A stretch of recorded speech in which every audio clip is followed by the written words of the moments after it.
500 করে বাদে মাগি করে বাদে আমার ভিতরটা 4টা ভাগ আল্লাহ বিশ্বাস করো আমার ভিতরটা 4টা ভাগ হয়ে যায় আমি খুব কষ্ট পাই আল্লাহ আল্লাহ গো 4 মাসের অত্যাচার আল্লাহ আল্লাহ 4 মাসের অত্যাচার আমি তোমার কাছে আইছি গো আল্লাহ আমার খুব কষ্টের কামাইটিয়া গো আল্লাহ আমি অনেক কষ্ট করি গো আল্লাহ খালি একটু সুখের আশা আল্লাহ আল্লাহ তুমি আমার বুকটা ঠান্ডা করে দাও আমার বুকটা ঠান্ডা করে দাও আমি যাইতাম না আল্লাহ তুমি আমার ঠান্ডা না করলে যাইতাম না আল্লাহ।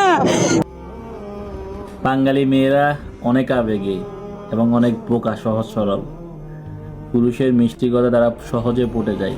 যেখানে কোরআন হাদিসে বলেছে মেয়েদেরকে ঘর সংসার সামালতে আর পুরুষকে বাহিরে কাজ করতে, সেখানে পুরুষের মিষ্টি কথায় তারা এই প্রবাসে পাড়ি দেয় অক্লান্ত পরিশ্রম করতে। কারণ স্বামী বলেছে আমি প্রবাসে যাইতে 7-8 লাখ টাকা লাগবে, তার থেকে তুমি চলে যাও, মাত্র 20-30 হাজার টাকাতে হয়ে যাবে। ওই কম খরচে বউকে ফাটায় আর স্বামীর দেশে বসে বসে ঠ্যাংয়ের উপর ঠ্যাং তুলে খায়। এটা বাস্তবতা। অনেক প্রবাসী বোনের সাথেই এমনটা ঘটেছে বা এমনটা ঘটতেছে আমরা শুনেছি। অনেক প্রবাসী বোনই আসি শেয়ার করে একজন প্রবাসী বোন কতটা কষ্ট পাওয়ার পরে